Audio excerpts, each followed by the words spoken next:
Hola, ¿qué tal? Bienvenidos a Ni Más Ni Menos con Yelenis Reina. Ni más de lo que ocurre, ni menos de lo que nos importa. Hoy los llevamos al corazón de los hechos que están marcando el rumbo del mundo. El presidente de Estados Unidos, Donald Trump, se reunió con la líder opositora a Premio Nobel de la Paz, María Corina Machado, en la Casa Blanca. Esta es oficialmente la primera reunión cara a cara entre ambos desde la captura del dictador venezolano Maduro. Además, estamos siguiendo el caso aquí en Estados Unidos de Maduro y Cilia Flores, que están enfrentando cargos, como bien sabemos, de narcoterrorismo, conspiración para importar cocaína y delitos con armas, y la condena a cadena perpetua también al narco venezolano, la que podría ser un precedente para Maduro. Les hablo de Carlos Orense Azócar. Vamos a mirar lo que está ocurriendo en Minneapolis. Las calles se estremecen cada vez tras protestas. Estas dejaron a una mujer muerta hace unos días ya y ahora a un hombre herido. Vamos a debatir las implicaciones del uso de la fuerza en estos operativos por parte del ICE. Además, el expresidente Bill Clinton y su esposa Hillary Clinton podrían enfrentar un proceso judicial por desacato. Se han negado a testificar ante el Congreso sobre sus vínculos con Jeffrey Epstein. Sobre estos temas voy a conversar con el ex fiscal y abogado criminalista Sabino Jauregui. Me va a acompañar aquí en el programa para entender el alcance de estos temas legales. Vamos a hablar también hoy sobre la misión de la NASA llamada Crew 11. Tuvo que volver antes de tiempo por un problema médico de uno de sus tripulantes. Un hecho histórico que un astrónomo nos va a ayudar a entender aquí en el programa. Y en primera fila, el Festival de Cine Judío aquí en Miami nos trae historias que inspiran y conmueven. El crítico de cine Alejandro Ríos nos va a guiar por lo más destacado. Les invito a que se queden aquí hasta el final. Aquí en Ni Más Ni Menos con Yelenis Reina. Ni más de lo que ocurre, ni menos de lo que nos importa. Comparte, suscríbete a mi canal. Y si te interesan los temas del programa, dale like, porque a mí también me gusta. Vamos ya. Ni más ni menos con Yelenis Reina. Ni más de lo que ocurre, ni menos de lo que nos importa. Desde lo que pasa en tu barrio, en tu ciudad y en tu condado, hasta lo que acontece en nuestro estado, en el país y en el resto del mundo, con una mirada crítica, sin parcializarnos y sin miedo a los temas delicados. Ni más ni menos que la verdad.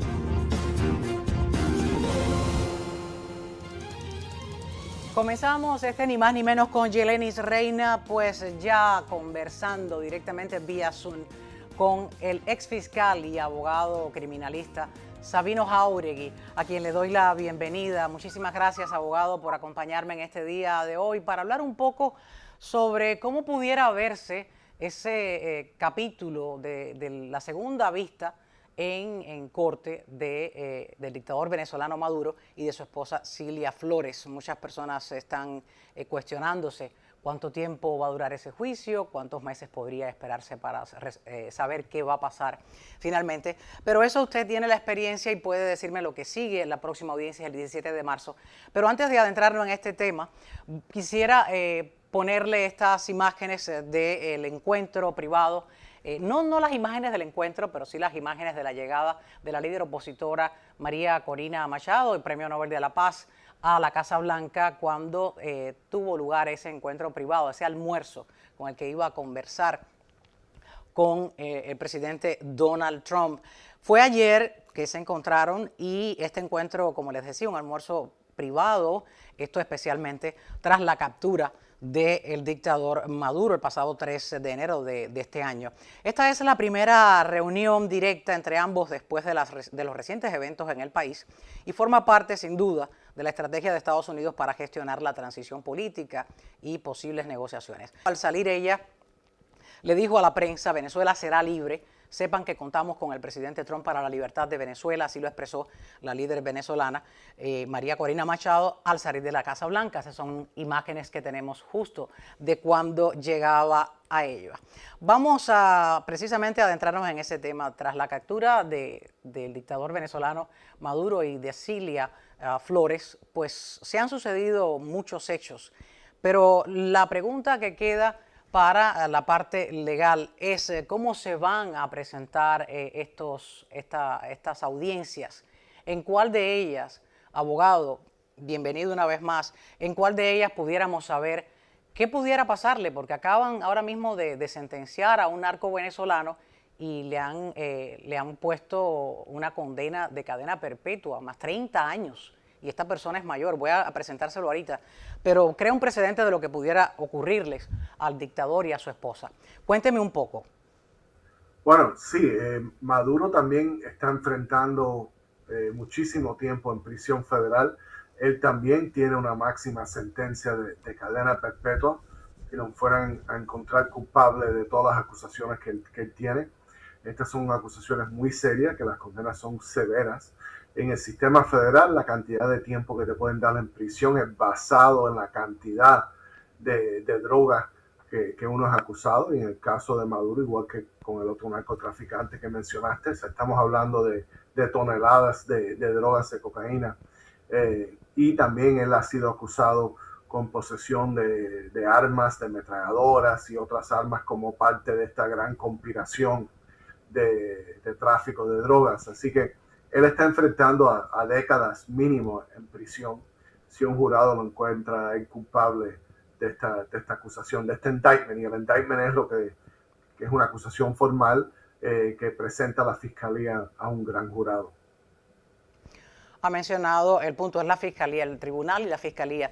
El Distrito Sur de Nueva York, de aquí de Estados Unidos, que bajo la Fiscalía Federal de Geoffrey Berman, quienes han implementado y presentado estos cargos. Los principales acusados voy a enumerar, pues Nicolás Maduro, como bien sabemos, Cilia Flores Guerra, el hijo de Maduro. Estamos hablando de Diosdado Cabello, también está Ramón Rodríguez Chacín, Héctor Herrero, hay varios implicados y vamos ahorita a mostrarle las fotos de otros también que integran esa larga lista por cargos de conspiración para cometer narcoterrorismo, conspiración para importar cocaína, mencionabas ese cargo también que pesa sobre ellos, aquí Estados Unidos, posesión y conspiración para poseer ametralladoras y armas destructivas. Un periodo de delitos, de los delitos. Esto no es una acusación tan nueva, esto es una acusación que data desde el año 1999. Hay suficiente evidencia como para que estas personas pues pasen esa cantidad de tiempo en la cárcel. En el exilio, aquí miembros del exilio se cuestionan cómo Maduro puede pagarse, con qué dinero puede pagarse un abogado de defensa si él mismo en ocasiones dijo que solo ganaba 2 petros, que 2 petros vienen siendo como unos $6, algo así o menos. Bueno, normalmente en casos de este tipo, si el acusado no tiene dinero para contratar a un abogado, familiares, gente que lo apoyan a él pueden contratar a un abogado a su favor. Es posible que eso es lo que ha pasado aquí, no sabemos. Pero uno tiene la habilidad abajo de nuestra constitución de contratar a un abogado, mientras que el abogado no sea pagado con dinero que es directamente relacionado con un delito, entonces sí puede contratar a un abogado y el abogado puede en buena fe aceptar ese dinero. Si la fiscalía piensa que el dinero que está siendo utilizado para pagar al abogado viene de una fuente ilegal y ilícita, ellos pueden hacer una moción y pedir que el juez intervenga ahí, que se haga un tipo de petición y de moción, y de ahí el juez hace una determinación si el dinero está limpio, está sucio. Eso es un poco complejo, pero casi siempre dejan que un acusado pueda contratar un abogado, de que él pueda seleccionar. Eso es basado en la sexta enmienda de la Constitución de los Estados Unidos. Y si no se puede probar que el dinero viene de una fuente ilegal o ilícita, entonces sí se puede utilizar ese dinero para contratar el abogado. Así que no sé qué es lo que está pasando exactamente en esto, en el caso de Maduro, pero si la fiscalía tiene pruebas, tiene evidencia, eso me ha pasado a mí, hasta en mis casos. Yo he tenido casos de narcotráfico, no de Venezuela, pero por ejemplo de Colombia, donde después que soy contratado, el fiscal o la fiscal me han llamado y me han dicho, oye Sabino, tú sabes ese wire transfer que tú acabas de recibir ayer, ese dinero viene directamente de tal y tal cartel y nosotros tenemos prueba que el dinero vino de esa fuente. Así que quizás fuera buena idea si tú regresas ese dinero.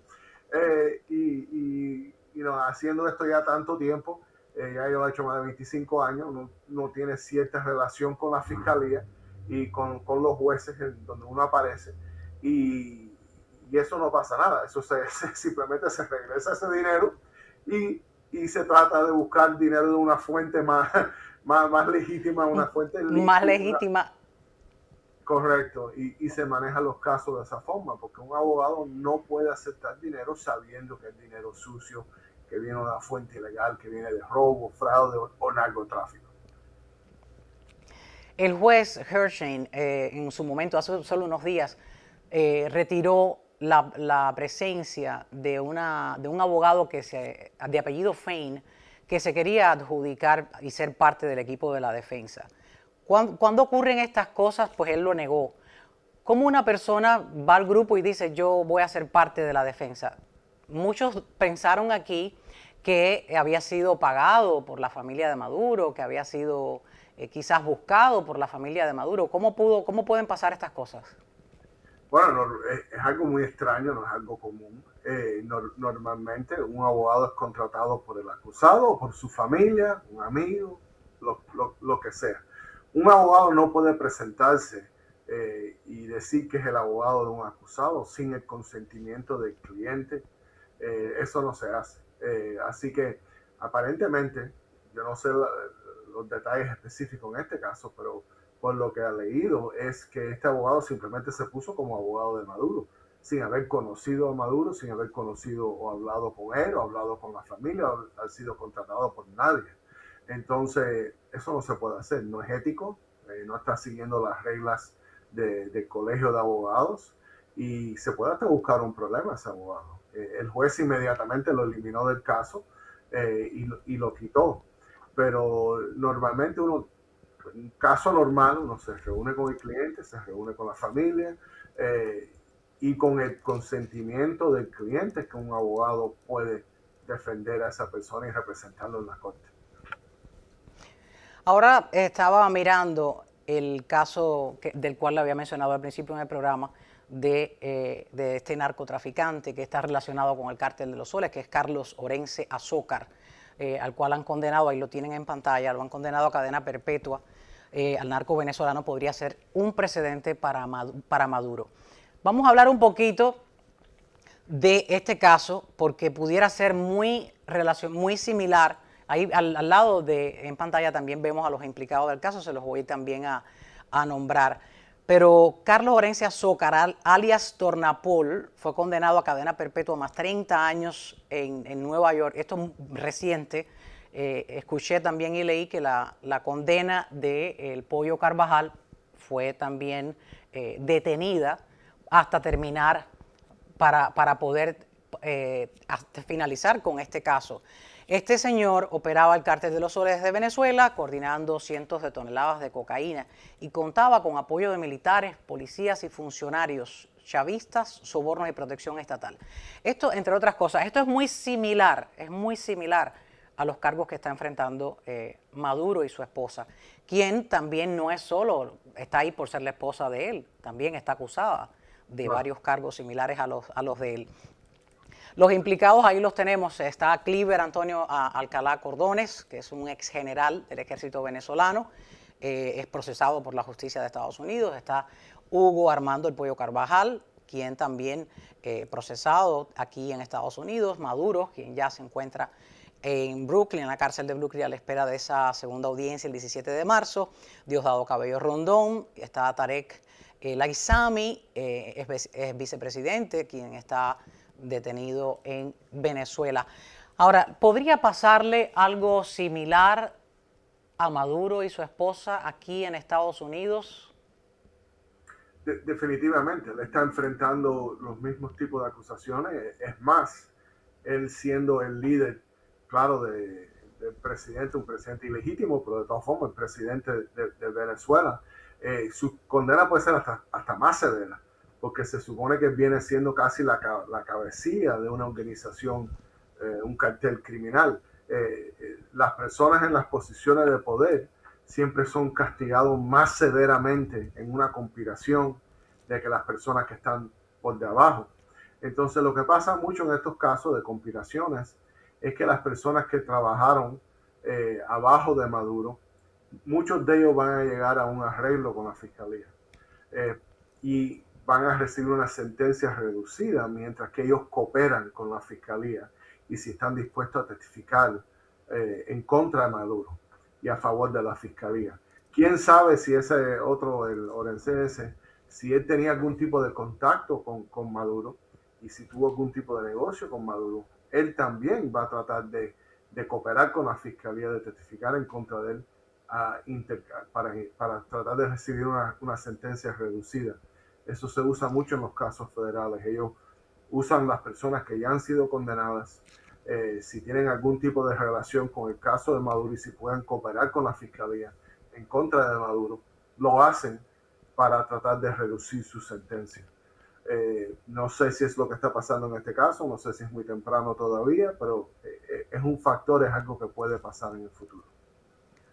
Bueno, el caso de Carlos Orense Azócar está relacionado también con el Cártel de los Soles y eso podría pasar también en los próximos días, darse a conocer de nuevas informaciones y eso hay que esperar que ocurra el juicio.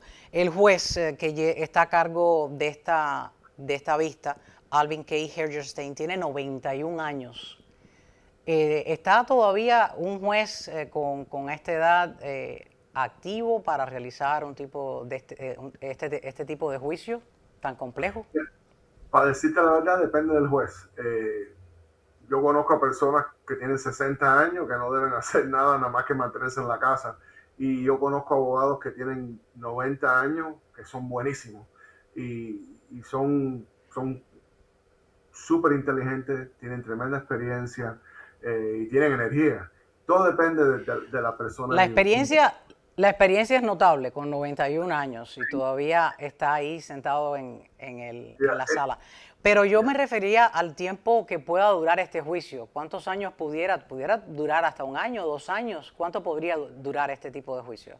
En el sistema federal criminal, ellos actúan muy rápido. No es como en el sistema estatal. En el sistema estatal tienes toda razón. Yo tengo un caso que ya tiene 6 años, que ha estado litigando por 6 años. Un caso bien complejo de fraude de asociación de condominio que lo ha manejado por 6 años. Pero en el sistema federal ellos se mueven bien rápido. Yo dudo que este caso dure más de un año y medio. Ellos se mueven muy rápido y la razón que se mueven tan rápido en el sistema estatal en el sistema federal, en comparación al sistema estatal, es que en el sistema federal ellos investigan el caso primero. Los agentes de la DEA, los agentes de la FBI, investigan el caso y están investigando el caso por años antes de presentar el indictment a un gran jurado y antes de empezar la acusación formal.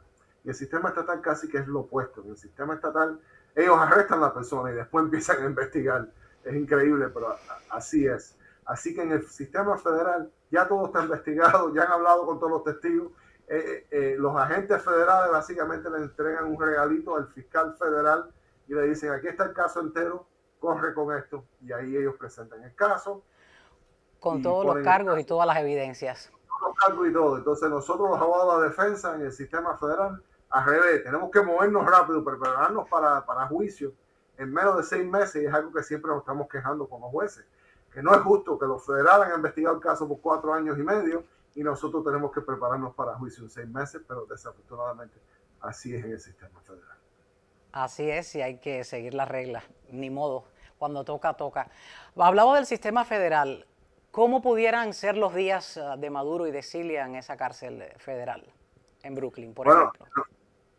Para ellos no va a ser fácil.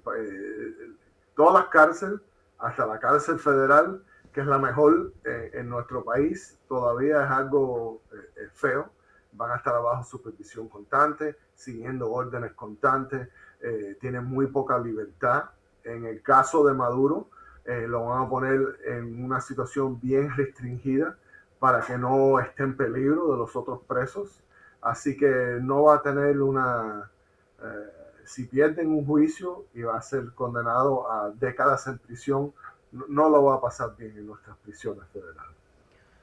Yo le preguntaba porque yo me imagino, ¿no?, la vida de un líder, de un gobernante, en este caso de un dictador, que ha sido una vida de lujos, una vida de gastos y de buena vida.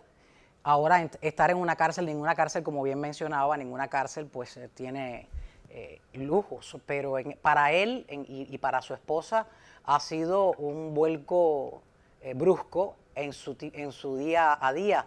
Estas personas, ¿qué comen? ¿Qué alimentación reciben dentro de la cárcel? Bueno, no es como... ¿Tres comidas? Sí, son 3 comidas, pero no son 3 comidas que yo quiero comer o quiere comer usted. Las comidas son malísimas. I mean, es suficiente de nutrición para que no se enfermen, claro, pero no son comidas que uno quiere comer. No es como en los países latinoamericanos, que cuando tienen un preso de alto perfil, lo dejan traer comida de afuera, lo dejan tener chef, lo dejan tener una sala privada en la cárcel. Los americanos no creen en nada de eso. Los americanos tratan a todos los presos iguales. Es más, en el caso de un high value, un preso como él, es más, lo que lo hacen es restringirlos más para su propia protección. Así que no va a poder salir para afuera a hacer ejercicio, no va a poder salir afuera a tener tiempo al sol, no va a poder estar preso, no va a poder estar libre en la cafetería por el miedo de que lo vayan a matar. Así que va a estar casi siempre en su celda 23 horas al día solo. Y la comida se la van a dar en la celda. Así que no va a comer bien y no la va a pasar bien por esas décadas que va a tener en la prisión. Es decir, que ya comenzó a pagar y aún no ha recibido una sentencia. Ya comenzó a pagar de todo lo que ha hecho. Quiero poner a continuación unas declaraciones que hizo Diosdado Cabello desde Venezuela, que mirando la barba de su vecino arder, pone la de él en remojo y ha dicho que pues está trabajando arduamente para que ambas embajadas se reabran próximamente. Vamos a verlo y luego continuamos hablando sobre este caso y otros que todavía quiero preguntarle sobre lo que está ocurriendo en Minneapolis, sobre lo que están haciendo los Clinton, y quiero que me hable sobre eso, pero vamos a escuchar primero estas declaraciones. Adelante. Se está avanzando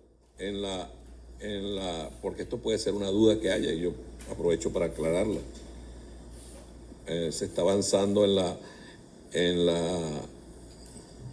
reinicio y la apertura de las embajadas de Venezuela en Estados Unidos y Estados Unidos en Venezuela. Eso nos va a permitir tener representación consular para que puedan estar velando por la seguridad y la tranquilidad de nuestro presidente Nicolás Maduro y decirle allá en Estados Unidos. Ese es el objetivo fundamental que nos permite a nosotros tener allá, porque en este momento no tenemos a nadie.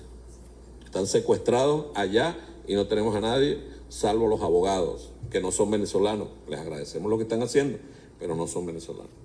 Entonces tendríamos una representación consular allá para velar, además de las relaciones entre ambos países. Le hago una pregunta, abogado Sabino Jáuregui. ¿Crees que estas declaraciones de Cabello es para insinuar que teniendo presencia consular aquí en Estados Unidos, pues exista la posibilidad de que un cónsul visite a Maduro y a Cilia en la cárcel? Es posible, lo ha tenido en otros casos. Eso es parte de cualquier tipo de arreglos que tengan los países unos con los otros, donde puede visitar un concejal con un ciudadano. Eso es normal. Yo lo he visto en otros casos donde un mexicano es arrestado, vamos a dar un ejemplo, y el concejal de México tiene derecho de hablar con esa persona en la cárcel, igual que cuando un americano es arrestado en otro país, el concejal de los Estados Unidos tiene derecho de ir y hablar con ellos para los propósitos de decir que ellos están trabajando en buena fe entre los países para resolver el problema. No es algo de una visita todos los días ni nada de ese estilo, pero normalmente es una cortesía profesional que se hace entre los países. Es decir, que pudiera ocurrir. Hablemos ahora de los enfrentamientos en Minneapolis. Llevan semanas de protestas. Ya ocurrió la muerte de una mujer, Renee Wood. Recientemente fue herido un ciudadano venezolano en la pierna. Hay una especie de movida, de movimiento, por así decirle, de reacción a estos actos. ¿Es constitucional que un agente del ICE arreste violentamente a estas personas? El problema que estamos teniendo aquí es porque la policía de Minneapolis no está en esto, no está haciendo su trabajo, y no está haciendo su trabajo porque el alcalde y el estado, los políticos demócratas del estado, no quieren cooperar con el sistema federal y con los agentes federales. Estos agentes del ICE no están entrenados para este tipo de trabajo. Ellos no están entrenados para estar arrestando personas, a ciudadanos. El trabajo de ellos es tomar en custodia a las personas que están aquí ilegalmente y deportarlos. Ese es el trabajo de ellos. No están entrenados para otra cosa. Y como no están entrenados para otra cosa, ves los problemas que estamos teniendo aquí. El problema que estamos teniendo es basado en el hecho de que Minneapolis no es lo que le llaman un sanctuary city, una ciudad, no sé si lo en español es santuario. Santuario, muchas gracias. Entonces No. la policía no está cooperando, no está parando algunas de estas protestas que de verdad se han puesto violentas. Entonces, cuando alguien obstruye a un agente federal, ellos sí tienen el derecho de parar esa obstrucción y sí tienen el derecho de arrestarte por esa obstrucción. ¿Okay? Uno puede protestar contra ICE, uno puede pararse ahí, puede gritar, puede hacer lo que uno quiera, pero no puedes obstruir un agente federal cuando ellos están haciendo su trabajo. Si tú obstruyes a un agente federal en haciendo su trabajo, sí estás cometiendo un delito federal y sí puede ser arrestado. Por eso que es lo que estamos viendo aquí ahora. Podría ocurrir lo que anunció el presidente Donald Trump, quien dijo que va a invocar a la ley de insurrección. Esto es una ley federal que le daría autoridad para desplegar el ejército allí. ¿Esto podría ocurrir o tendría, él tiene la libertad de hacerlo o tendría que pues llevarlo a votación en el Senado, en el Congreso, o él podría hacerlo directamente? No, él tiene el poder absoluto de hacerlo. Él tiene el poder de usar el Insurrection Act para llevar el National Reserve, el ejército ahí. Fuera un día muy triste para nuestro país, es algo que yo no pienso que se debe hacer, pero él tiene el poder absoluto de hacerlo. Si el presidente considera de que esto está fuera de control, de que están destruyendo propiedades, poniendo a vidas en peligro, y la policía local no está tomando ningún tipo de acción para pararlo, él sí tiene el poder de hacer eso. La esperanza mía es que no, que el alcalde haga su trabajo y que el alcalde instruya a la policía y que la policía tome control de la situación para que no se tenga que hacer eso. Ya identificaron al agente del ICE que disparó y mató a Renee Wood. Se llama Jonathan Ross. ¿Crees que él podría enfrentar algún tipo de demanda por parte de la familia de Wood? Una demanda civil, sí, siempre es posible que se pueda poner una demanda civil. La pregunta es que si va a tener éxito esa demanda.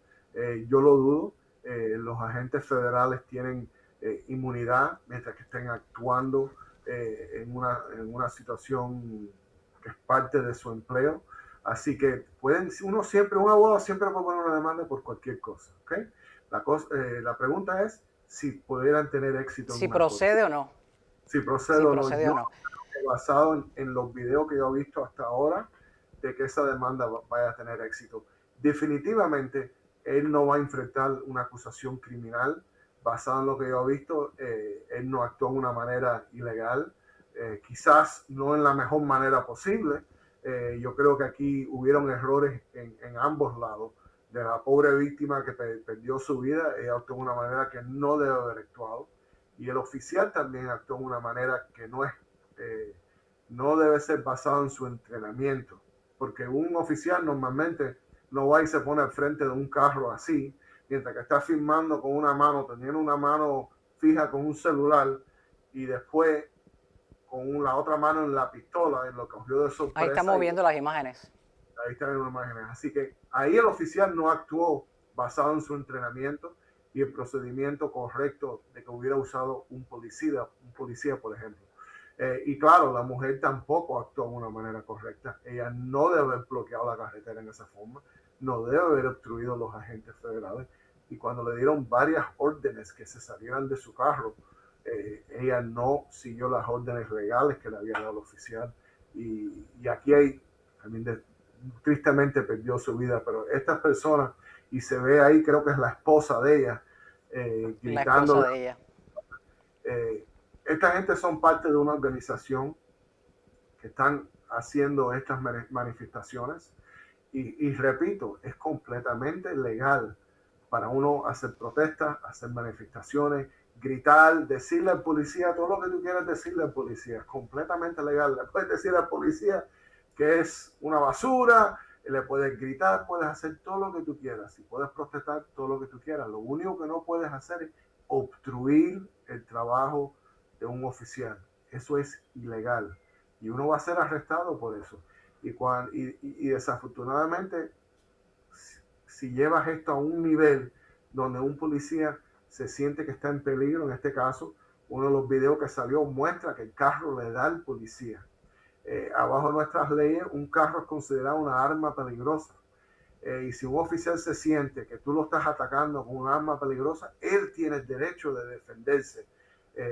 Y eso puede causar muerte. Así que es muy importante que la gente como tiene esta, el derecho de protestar, pero no lo puedes hacer en una forma donde puedes poner como esta que acabó con la vida de ella, de 37 años y madre de 3 hijos.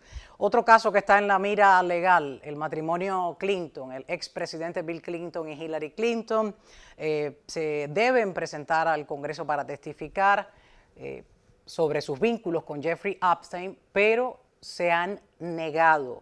Esto podría derivarse en un proceso de desacato. Ellos han mandado una explicación del por qué no van a presentarse en una carta. Esto podría terminar en un proceso por desacato, abogado Sabino Jauregui, ex fiscal y abogado criminalista. Definitivamente, ellos tenían que presentarse. Ellos pueden mandar todas las carticas que ellos quieren, pero eso no tiene validez ninguna. Si te citan para el Congreso con una subpoena legal y tú no te presentas, ellos definitivamente pueden poner el desacato. Ahora, te puedo decir que esto es un juego político que se está jugando entre los republicanos y los demócratas. Los republicanos están poniendo... Es la respuesta que ellos han dado. Es la respuesta que ellos han dado. Que no es un caso, que no se trata de un caso de cargos criminales, sino de un caso político. Y es cierto, es político, pero no importa. La verdad Tienes es que presentarte. Tienen que presentarse, el no presentarse es contempt of court. Los demócratas hicieron lo mismo con ciertos republicanos cuando estaban teniendo audiencias de enero 6. Así que esto es un juego político que juegan ambos partidos, pero tienen consecuencias cuando uno no se presenta. Bueno, esto tendremos que seguirlo porque el presidente del comité, James Comer, anunció que va a proponer una votación la próxima semana para declarar a los Clinton en desacato. Abogado Sabino Jauregui, muchísimas gracias por acompañarme aquí en el programa Ni Más Ni Menos con Yeleni Reina. Estaremos al tanto y nos vemos en próximo programa para seguir el caso de Maduro y lo que pueda pasarle también a los Clinton. Le agradezco. Un placer, gracias por invitarme. Igualmente. A ustedes no se vayan, ya regreso con mucha más información. No se vayan.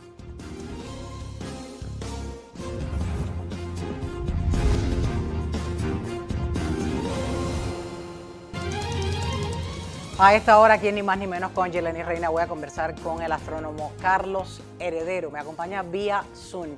Carlos, bienvenido. Muchísimas gracias una vez más por estar en el programa Ni Más Ni Menos con Yeleni Reina. Bienvenido, porque esta vez es para que me explique qué fue lo que pasó, porque esto es un hecho histórico. Alguien se enfermó dentro de la nave y hubo que regresar la nave. Tenemos imágenes de ese regreso. Bienvenido, cuénteme, ¿qué fue lo que pasó allí, además de lo que se sabe, ¿no? Que alguien estuvo enfermo.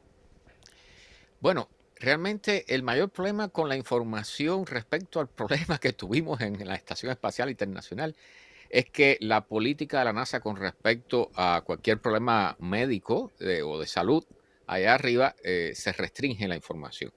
O sea, la información oficial es la que todos hemos escuchado, que algunos de los astronautas tuvo un problema de salud que, por lo que parece, por lo que hemos visto hasta ahora, no ha sido tan urgente como para regresar en cuestión de 2 o 3 días, pero sí han considerado adelantar el regreso de esta tripulación número 11. Entonces, Que es de definitivamente la tampoco. misión SpaceX Crew 11 de la NASA a la Estación Espacial Internacional, la que fue interrumpida, para poner en contexto de lo que estamos hablando. Correcto, correcto.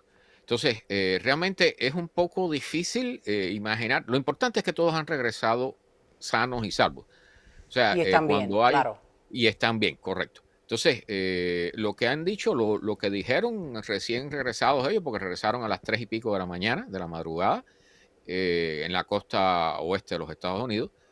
Después del regreso, bueno, viene el chequeo médico de rutina que se hace siempre que regresan astronautas o cosmonautas o taikonautas. Todo el que regresa del espacio se le hace un chequeo inmediato por cualquier problema.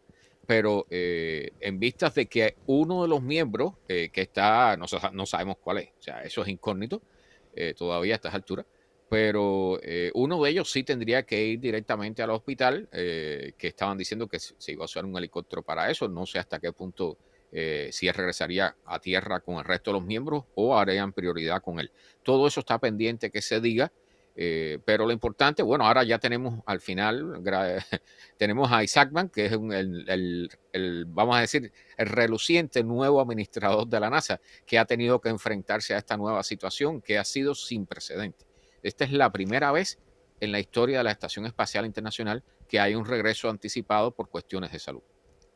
Sí, dicen que es un hecho histórico, porque en los más de 25 años de operaciones humanas continuas no había ocurrido. Vamos a mencionar los nombres de quienes conformaban la tripulación. Pues la cápsula llevaba 4 miembros: a Senna Carmen, a Mike Fink, a Kimilla Yui y a Oleg Platonov. Esto es todavía la duda y la pregunta que se hace: cuál de ellos y cuáles serían los problemas que tuvieron. Las fechas claves aquí fueron del 1 de agosto del año pasado. Hicieron el lanzamiento de la misión Crew 11 hacia la estación espacial, y la NASA anunció que esa misión iba a terminar el 8 de enero, antes de lo previsto por esa situación médica que trajeron aquí a tierra el 14 de enero. Fue el 15 de enero que aterrizaron. ¿Qué es lo que pasa en un momento como este? Yo quisiera que me respondiera. En un momento como este, ¿cuándo determinan que es una urgencia médica? Porque supuestamente deben estar preparados y equipados médicamente para cualquier emergencia. ¿Qué podría obligar, Carlos Heredero, a este tipo de abortamiento de misión? Sí, es algo que ya estaría totalmente fuera de control de los propios astronautas y de los equipos médicos que hay a bordo de la estación. O sea, todos los que participan en misiones espaciales requieren de entrenamiento de todo tipo, incluyendo entrenamiento médico. Entonces, ellos tienen su equipamiento como un botiquín, ¿no? Como decimos aquí, un botiquín, y algunos equipos Claro.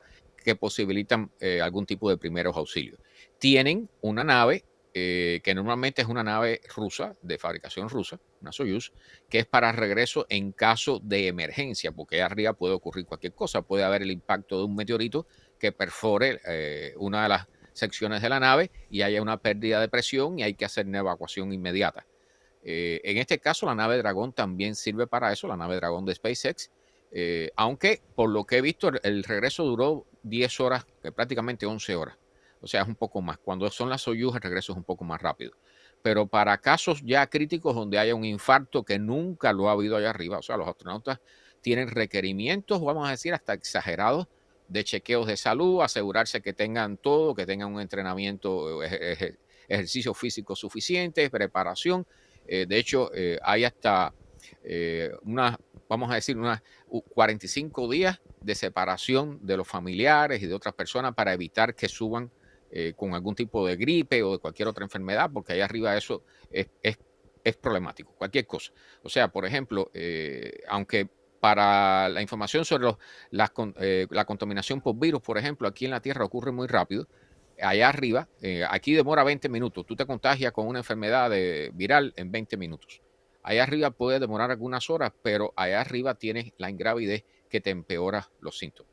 Entonces, hay toda una serie de cuestiones con respecto al tema de la salud.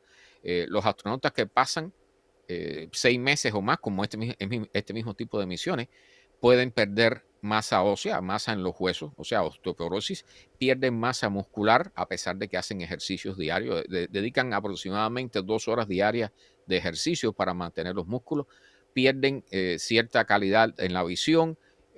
Acaba de salir un estudio con respecto al cerebro que tiende a ir hacia arriba, sube y impacta con la parte superior del cráneo cuando estamos en proceso de ingravidez. Entonces, hay un montón, o sea, la cantidad de De cuestiones, riesgos. de riesgos que enfrentan los astronautas. De hecho, algunos de esos riesgos, algunas de esas cuestiones se arreglan después de llegar aquí, se solucionan. El cuerpo poco a poco va arreglando. Pero la misma osteoporosis es algo que ya se queda en la vida del astronauta para el resto de su vida. Entonces, realmente ser astronauta, y dicho sea de paso, muchas personas piensan que los astronautas tienen un salario elevadísimo. Eso no es cierto. El salario de los astronautas Tampoco.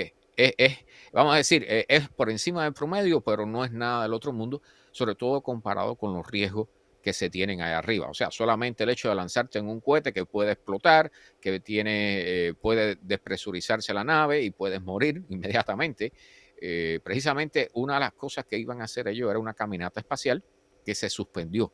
Las caminatas espaciales requieren bajar la presión en la nave, preparar a los astronautas, tienen que respirar oxígeno puro durante horas, durante un día prácticamente antes de la misión y particularmente en la última hora para evitar el efecto que tienen los buzos cuando descompresionan, que suben muy rápido desde las profundidades. Eso le puede suceder a los astronautas también. Entonces, el simple hecho de estar en una caminata espacial y tienes un salidero de agua, como lo sucedió a uno hace un par de años atrás, si tienes un salidero de agua dentro de la escafandra, no tienes cómo resolverlo y te puedes ahogar porque no tienes cómo solucionar el problema estando fuera de la nave. Son riesgos continuos que pudieran terminar en la muerte.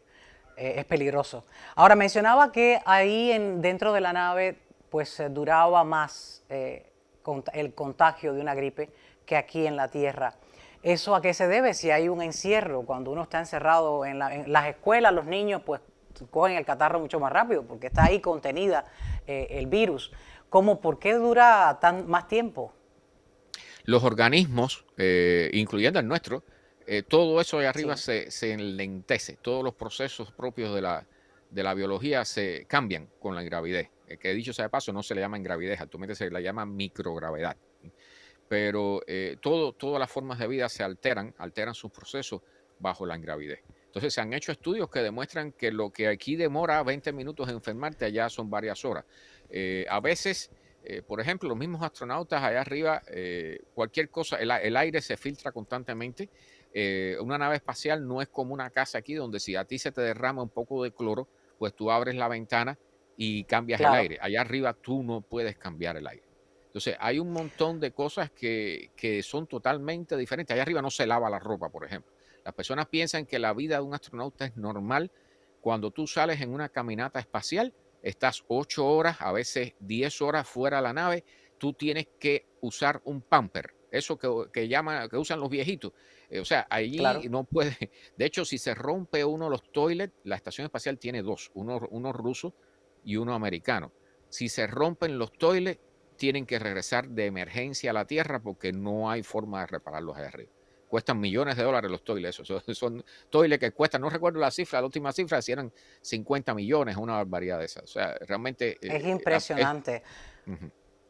Es impresionante la historia dentro de la nave. Carlos Heredero, especialista y astrónomo, cuéntame un poco las imágenes que estábamos viendo a continuación. ¿Cómo ocurre esa llegada aquí a la Tierra? ¿Se incendia? ¿Eso se siente dentro de la nave? ¿Cuál es la sensación que ocurre durante ese tiempo? ¿Y qué tiempo también dura?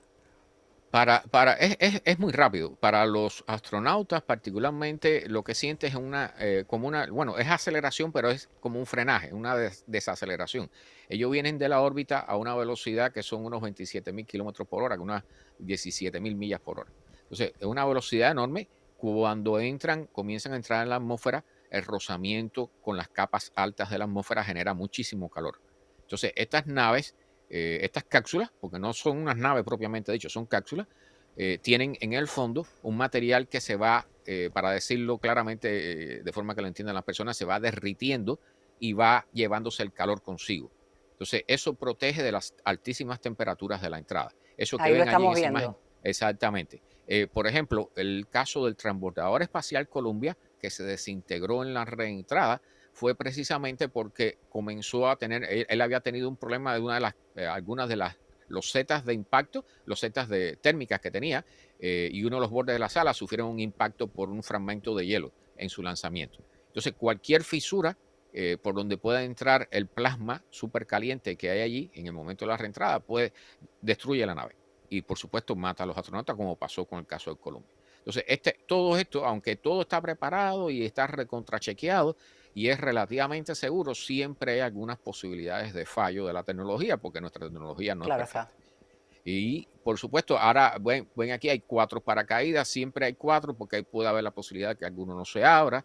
O sea, por muy garantizada que esté la tecnología, nunca es 100% confiable. Por lo tanto, el trabajo de un astronauta es uno de los trabajos más peligrosos en el planeta Tierra. Le agradezco muchísimo, Carlos Heredero, especialista y astrónomo, por contarnos lo que pasa dentro de esa cápsula y también en la estación espacial, de estos datos y detalles de urgencia y de tanto riesgo que muchas personas, como uno de los integrantes de nuestro equipo aquí, de ni más ni menos con Yeleni Reina Nakamura, quiso ser astronauta y quiso trabajar en la NASA. Yo creo que ya él ahora mismo acabó de sacar sus conclusiones al escuchar que sí, no solamente habían riesgos y todo estaba muy bonito, interesante, lo que es la ciencia, pero el pago, la parte del dinerito, que no era lo que él se pensaba, ni estaba a la altura de esas misiones espaciales. Gracias, Carlos Heredero, de nuevo, mil gracias por estar en el programa. Te espero en un próximo espacio con otras de estas noticias de ese mundo exterior que no conocemos mucho. Gracias, un placer. A ustedes regreso con mucha más información de lo que pasa en primera fila que tenemos aquí en Miami. Quédese, les espero, compartan el link, comenten y así podemos conversar y comentar y hablarle de esos saludos al final del programa. Muchísimas gracias por quedarse.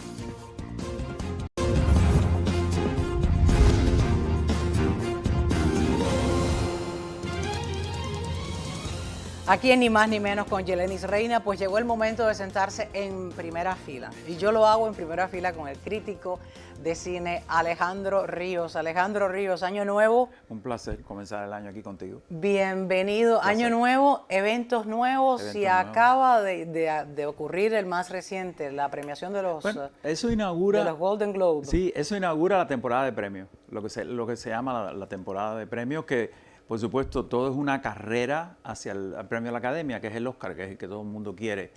Este es el Golden Globe, un premio que estuvo en Ascuas hace unos años, que estuvo en Ascuas porque lo querían cancelar. La emisora de televisión que lo pasaba dijo que no, porque no tenía diversidad. Bueno, cayeron en una crisis y ahora están un poco asustados y van dando los premios más inesperados que uno se puede imaginar, porque a mí me parece que lo del brasileño Wagner Moura, se llama el hombre, ¿no? Darlo como el premio de actuación masculina cuando había otros. Realmente yo tengo como algo con ese actor que estuvo en la película La Rea Avispa, entonces siempre me cuesta un poco trabajo. Sí, eso pasa. Exacto, es una película un poquito molesta, pero bueno, la actuación no tiene nada que ver con la idea política que uno puede tener. Con la ideología. Exacto, con la ideología y que, en fin, pero para mí... Hay actores que han hecho de Hitler y no piensan como Hitler, pienso yo. No, por supuesto. Pienso yo. Por supuesto. Y espero que siga siendo el caso. Lo que pasa, y ahí está Ana de Armas involucrada, lo que pasa es que todas estas personas estaban vivas, de alguna manera. y ellos estaban haciendo estos espías que eran como dijo el dictador Fidel Castro, regresarán y todo este cuento, ¿no? Estaban todos como muy actuales. Históricamente, al contrario, sí, Russell Crowe en Nuremberg hace un extraordinario papel de Goering, ¿no? Que era el segundo al mando. La historia está muy bien contarla. Lo que pasa es que esa historia era muy reciente, sobre todo en Miami. Pero bueno, en fin. Háblame de esta primera gran premiación del año que condujo este espectáculo, por cierto hay que recordarlo. Nikki Glaser, que es como una humorista, ¿no? Sí, una es humorista. una comediante. Una stand-up, ¿no? Sí, una stand-up como comedy. le dicen en inglés, el stand-up comedy. Que es muy Una interesante. comediante. Salió Ricky Gervais, que había sido el que acabó con las presentaciones del Golden Globe hace tiempo, fue el que salió premiado. Su presentación en Netflix, que se llamaba creo que Mortalidad, fue el que ganó el premio de este año. Paradójicamente, es una paradoja. ¿Se cumplieron las expectativas? Para mí sí, porque acuérdate que esto divide, esto siempre ha sido una división un poquito insólita para mí. Por un lado, comedia y musicales, y One Battle After Another es una comedia musical. Yo no lo ubico ahí para nada. Y entonces, por el otro está el drama, ¿no? Y me dio mucha satisfacción que Hamnet fuera mencionada, que para mí sigue siendo la mejor película del año, y que la mencionaran en esa categoría. Sí. Y la otra en la categoría de musical. Yo creo que la gran competencia que va a ocurrir en marzo con los Oscars es entre estas dos películas, ¿no? Entre Hamnet y One Battle After Another. Y One Battle o sea, After Another. Vamos a estar al ¿qué tanto. va a ocurrir? ¿Qué va a ocurrir? Vamos a estar al tanto de eso. Ahora, hablemos... Y por cierto, la actriz también, Jessie Buckley, que hace de la mujer de Shakespeare, que no tiene competencia, esa va a ganar en todos los premios. Eso, cuando uno ve esa película se da cuenta que no tiene competencia. Así fue en la noche de los Golden Globe. Afortunadamente ganó el premio.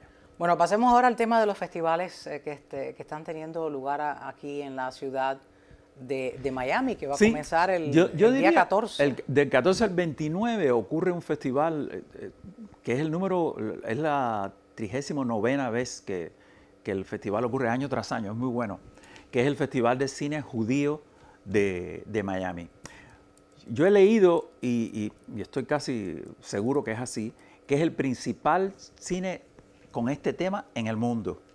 El más antiguo está en San Francisco, que tiene 80 años, pero este es el más amplio, el más diverso, y qué bueno que se celebra en Miami. Por cierto, este año trae mucho más películas iberoamericanas, España y Latinoamérica, y aborda como ningún otro el tema de lo que ocurrió en el ataque de Hamas el 7 de octubre, a los kibbutz y al Festival de Música Nova del 2023, que creo que fue ocurrido, 2023.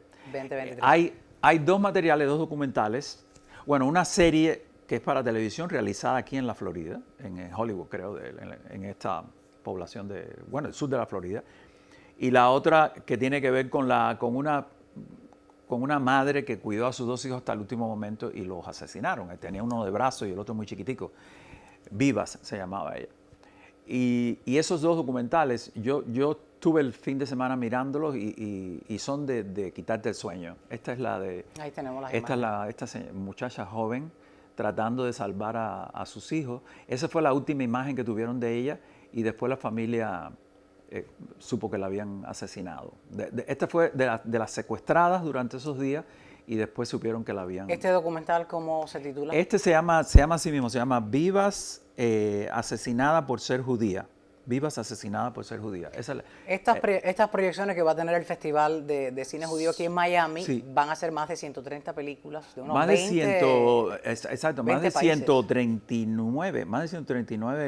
más de 139 películas, 20 países y como 75 actores y personalidades del cine. No, es un documental. Y entren en Miami Jewish Film Festival, creo que lo podemos sacar. Y ahí tienen el programa y ahí tienen los horarios. Coral Gables Art Cinema, el Big Gosford tiene un cine que yo no conozco o un teatro que yo no conozco que se llama Miami Center. Sí, va a ser aquí en Miami, en las salas de Miami Beach. Exacto. El O Cinema también. Pero estos documentales por primera vez traen a colación a las víctimas de esa matanza, pero las víctimas hispanas de esa matanza. Y yo no sabía que la mayoría son de origen argentino. Esos argentinos se establecieron allá hace muchos años. Vamos a ver un fragmento del documental Testigos del Terror. Vamos a verlo. Vinimos a Israel, mis padres y mi hermana, y pretendíamos tener cierta tranquilidad. Me crié acá desde los 9 que llegué de Argentina y mis amigos son más hermanos que amigos porque viví con ellos todo. Éramos 20 personas, quedamos 12. Cuando comienza toda la situación de los misiles y esto, yo pensé que eran juegos pirotécnicos.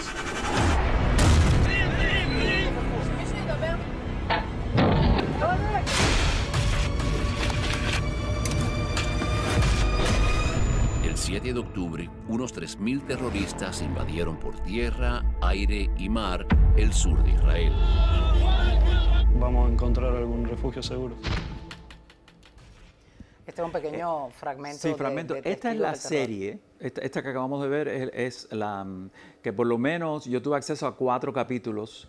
El Festival Nova, una señora mayor, los cautivos, los que se mantuvieron en los túneles, estos horribles, que son unos túneles súper estrechos, y testimonios estremecedores, o sea, de dejarte sin sueño, porque además a mí se me quedó grabado uno mucho de un patólogo que tuvo que ver con identificar a los cadáveres, y ese señor que tiene mucha experiencia dice, en mi vida había visto, mira, esta es la muchacha en uno de los capítulos, y esta es una pariente de ella. Esas son sus últimas imágenes. Esos 2 niños fueron muertos o sea, uno de los yihadistas los ahorcaron delante de ella, los 2 niñitos. Qué horror. O sea, los estrangularon. Qué horror. Pero dice el patólogo que él no había visto en su experiencia laboral cuerpos tan destrozados, cuerpos tan torturados, quemados vivos. Bueno, fue una cosa horrenda. Algo incomparable. Otro de los títulos, ya mencionamos que van a ser Sí. Más de 130 títulos Sí. de diferentes Pero hoy estamos países. hablando solamente de la parte iberoamericana. De la parte iberoamericana. Porque hay muchas películas Hay uno de francesas, esos, italianas, sí. pero buenísimas. Hay uno de esos títulos que estoy viendo Sí. en el programa y es From Cuba to America. Ese es un Cuba documental, a hablando de América. algo más feliz, ese es un documental sobre George Feldenkrais, Ajá. que es un empresario cubano de origen judío, que llegó aquí en el año 61, ahí lo tenemos, falleció el año pasado, por cierto. Fundador de la Perry Ellis, nada menos. No es que sea fundador, escucha lo que pasó. Perry Ellis, se muere el Perry Ellis. Perry Ellis es comparable a Hilfiger, a Apollo, a Calvin marca Klein, reconocida. y se muere este señor, que es una persona joven, y a este señor se le ocurre, déjame comprarlo. Y entró en una puja con varias personas y terminó comprando Perry Ellis, que es uno de los emporios de la moda masculina en los Estados Unidos. Sigue Totalmente, siendo. Sí, lo sigue siendo. Entonces él cuenta todo este capítulo. Ese señor llegó con $700 en el bolsillo en el año 61 de Cuba. Es de la comunidad, de la próspera comunidad judía de La Habana. Y entró aquí, como entramos tantos, sin saber el idioma, Claro. Al principio tuvo negocios de piezas de repuesto cuando entraban los carros asiáticos, los carros japoneses en Estados Unidos. Él se le ocurrió, porque es muy diestro en el negocio, se le ocurrió comprar estas piezas de repuesto y empezar a venderlas aquí en Estados Unidos. Pero su gran revelación es lo de Perry Ellis. ¿Y qué pasó? Cuando Perry Ellis se va pública, la junta de shareholders de él entra en conflicto con él, le quita lo que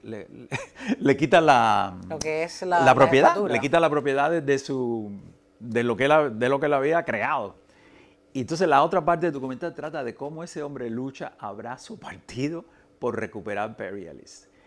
Y no solo eso, hay un centro en bajo su nombre, o sea, es un hombre que ha invertido, que luego le devolvió a la comunidad en términos de educación, en términos de cultura, toda esa fortuna o parte de esa fortuna que había ganado. Era un hombre sumamente altruista y actualmente la familia sigue dirigiendo Perry Ellis, que creo que está en el Doral, el headquarter, que es un edificio grandísimo. ¿Está aquí, en Miami? Sí, sí. Ah, mira. Sí, Primero trataron de llevárselo para Nueva York y dijo, no, yo no me muevo de Miami.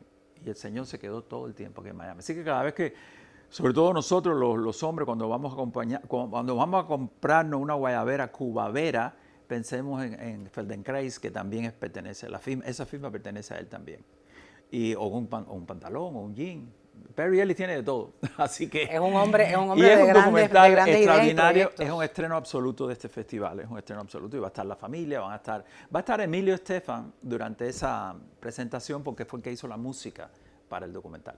Interesante. Hablemos ahora de otro título que sobresalta en ese programa, que es Tropical Paradise. Eso es algo que yo... Sí, Paraíso Tropical. Claro, es un poco... Literal la traducción. No, y es una paradoja porque no está refiriéndose precisamente a un paraíso. Yo no sabía que en el año 94 Hezbollah, en Panamá, subió un militante de Hezbollah en un avión que llevaba 29 pasajeros, que iba a volar de Colón a Ciudad Panamá, y lo voló en el aire, o sea, lo estalló con una bomba. Y se murieron los 29 pasajeros. Dentro de los 29 pasajeros, que era lo que ellos estaban buscando, había 12 prominentes hombres de negocio panameños de origen judío. Y este documental trata de la investigación. Un pariente es el que lo hace, buscando las respuestas del FBI, qué pasó. Todavía hay dudas. Sí, es toda una joya este festival judío. Ese documental es muy revelador. Yo no sabía que eso había ocurrido. O si pasó las noticias, uno no se enteró, ¿no? Y creo que tenemos ahí también un segmento de Frontier, de frontera. Frontier. Vamos a ver un fragmento. Y te explico.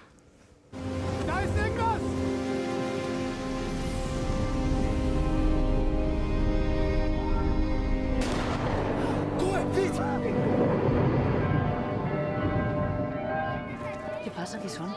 Refugiados. Soy el administrador del puesto fronterizo. ¿Un visado? ¿Visa? Lo siento, de verdad. Lo he intentado. ¿No podríamos encontrar una solución distinta a este problema? ¿Qué problema se refiere? Necessito veure el Jerome. Pensava que parlant amb els feixistes ja en tenies prou. Vull donar un got de mà. Ja saps el que necessito. Estic ajudant a jueus a creuar la frontera. Per què ho fas? Seguida es matan. Háblame un poco de esto. Sí, hay toda una filmografía de judíos salvados por personas que hicieron todo lo posible para que ellos escaparan sobre todo de Francia, de Alemania, etcétera, hicieran esos recorridos por montaña, etcétera. Y esta parte yo no la conocía, está basada, como dicen, en hechos reales. Es una película catalana, adorable para la historia de los judíos y su enfrentamiento con las consecuencias del holocausto, ¿no? Y aquí esto está ocurriendo en un remoto puesto fronterizo entre Francia y España. Entonces, incluso en la primera parte de la película comienza así. Los judíos tratan de cruzar la frontera y en ese caso no los pueden salvar, porque había una orden de que no los dejaran pasar. Los judíos siempre tuvieron esa rastra, una orden de que no los pueden dejar pasar, de que no entran, de que ya sabemos el barco en Cuba que no pudo desembarcarlos, todo ese tipo de drama. Sin embargo, esta población se compromete y empieza a salvar a los judíos que tienen que cruzar toda esta parte montañosa. Venían de Francia, ya los nazis estaban acabando en Francia, los estaban persiguiendo como animales y estos españoles hicieron todo lo posible por salvarlos. Dice que salvaron cientos de judíos a través de la frontera entre Francia y España. Es una película muy interesante, una película... Bueno, es un festival que trae consigo todo el duelo y toda aquella historia que arrastra la historia de la comunidad judía, valga la redundancia, por así decirlo. ¿Dónde se pueden comprar las entradas y poder ver todos los títulos, Alejandro? Sí, está en Miami Jewish Film Festival, creo que .org o .com. Ahí está. Ahí pueden, si ustedes entran en Festival de Cine Judío o Miami Jewish Film Festival, mejor, si entran ese nombre, inmediatamente van a aparecer los links, el lugar donde pueden, y el programa está muy bien hecho. El programa tiene la sinopsis, las películas, los días, los teatros, Sí, y se compran las entradas ahí mismo. Desde el 14 de enero hasta el 29. Es todo un gran momento y los que vivimos aquí en Miami pues podemos aprovecharlo porque es una joya de la historia pues vista a través del cine. Una noticia que se generó hace unos días y es una grata noticia. Hay muchas personas no lo ven así. El Tower de Miami regresa. Oh, sí, eso es una maravilla. Regresa al Miami-Dade College. Esa es una gran noticia. Yo no estoy muy informado, no estoy muy informado cómo se va a proceder, pero espero que Miami-Dade College vuelva a convertirlo en lo que una vez el USA Today, el periódico que hace unas encuestas anuales sobre eso, lo consideró entre los 10 mejores cines de arte de los Estados Unidos. Hubo un tiempo en que era uno de los 10 mejores cines de arte de los Estados Unidos. Luego la ciudad decidió tomar posesión luego de 20 años. Miami-Dade lo tuvo funcionando 20 años. Y yo siempre le decía me encantaba ir ahí al Tower, a esa zona, tú sabes. Es muy atractiva la zona de la calle 8. Siempre hay algo que ver, siempre está ocurriendo algo. Es muy movidita. Sí. Y yo siempre le decía a mis amigos, tú vas al cine tú ni preguntes qué película están poniendo, te sientas y vas a sentirte complacido, porque es una selección exquisitamente hecha de los programadores. Estuvo Orlando Rojas, el director de cine, mucho tiempo. Después tuvo el hijo de Humberto Calzada, el pintor que falleció lamentablemente, no el hijo, sino Humberto Calzada. O sea, han sido personas siempre muy comprometidas con el buen cine. Y era un cine exquisito. Además tiene 2 salas, a diferencia del Coral Gables Art Cinema, que ahora mismo están tratando de conseguir una segunda sala, pero este tenía 2 salas, una sala grande y una un poquito más pequeña, más de cámara, sí. Y el festival tenía que ver con eso. Yo me imagino, quién sabe, si el festival del cine, el Festival de Cine de Miami en abril, esa sea una de las sedes. Estoy casi seguro que será una de las sedes. Bueno, te he preguntado lo de buena y no tan buena noticia, porque los actores que allí tienen un contrato este año, hasta los días que se anunció, se hizo el anuncio que iba a pasar a las manos, que me hicieron llegar a través de WhatsApp, para que precisamente hablara de eso en el programa, me decían que qué va a pasar con el programa establecido hasta ahora, si la transición pues se comprometa con ese programa establecido para este año. Sí, claro. Son todas eso habría que los pros y los contras preguntarle que trae consigo un cambio. Exacto, a los administradores de Miami-Dade College, o sea, los que van a tomar parte. Ahí hay que hacer una inversión enorme. Ese lugar ha terminado estando bastante dilapidado, por lo que yo he visto de lejos. Yo nunca he vuelto ahí, por un problema de principio, no he entrado más ahí. Pero de lejos se ve abandonado, se ve deteriorado, y ahí había un cuidado pulcro, una limpieza, un cuidado. Es decir, si había salidero del techo, ese es un edificio del año 26. Bastante. O sea, en ese edificio donde los cubanos llegaron por primera vez y veían películas subtituladas. Es de los primeros cines en Estados Unidos que ponían películas subtituladas. El exilio cubano de los años 60. Es una joya que muchos recuerdan. Exacto. Y si la mantienen viva, como bien mencionas, con una programación activa y bien curada, es algo que se aprecia. Y además, no es, yo sé que se adapta un poco, pero no es un local de teatro, porque no tiene realmente aforo. Es un cine, siempre fue un cine. No, nunca se hizo como un teatro. Es cine. Alejandro Ríos, de nuevo, una vez más, mil gracias por estar aquí en Ni Más Ni Menos con estas noticias sobre el séptimo arte, que muchas personas siempre dicen, no hay dónde ir. Sí, hay dónde ir. No alcanza el tiempo. No alcanza el tiempo para quien se informa y sabe todo lo que está pasando. Trate la manera de hacer su búsqueda, cuál es el título que le interesa, la temática, según el tiempo también, porque no hay tiempo para verlas todas. No, claro que no. Pero les recordamos, el Festival de Cine Judío que va a tener lugar aquí en la ciudad de Miami, pues está entre el 14 de enero hasta el 29. Hasta el 29, bastantes de días. Enero. Y en muchas sedes de la ciudad. En salas de Recuerden Miami. que esta es una ciudad, y de Miami Beach. Como dice la literatura, ancha y ajena. Esta es una ciudad grande, expandida. Sí que lo es. Atravesadas no por ríos precisamente. No, para nada. Sino por expressways. Por carreteras y expressways. Expressways, palmetos y expressways que te toman su tiempo llegar a cada uno de estos eventos, pero sí hay lugares para visitar y eventos que acudir. De nuevo, mil gracias, No, pues nada. Alejandro Gracias. Ríos. Gracias Con a ti. ustedes no se vayan, ya regreso. ¿Con qué? Con sus saludos para leer sus comentarios. Muchísimas gracias de antemano. Gracias, Alejandro.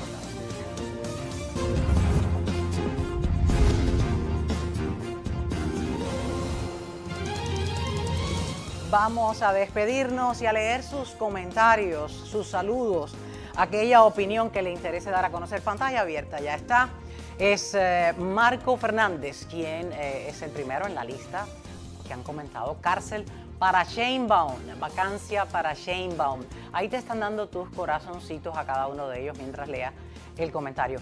Gabriela Reina. Y vamos a tener que cooperar con USA para que haga lo mismo que con Maduro y sacar a estos rateros. Mira, Gabriela tiene mi apellido, se escribe diferente, pero suena igual. Gracias, Gabriela.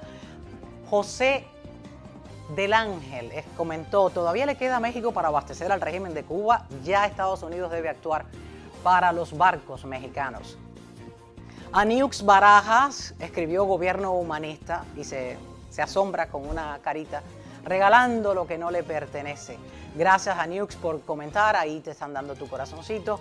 A Dulce Elizabeth Nieto escribió, Dios bendiga a todos estos periodistas e informadores que tienen ética y mucho valor. Un placer, muchísimas gracias por su comentario. El Altísimo comentó, pero el pueblo de Cuba a oscuras y muriendo de hambre, el petróleo lo venden a China.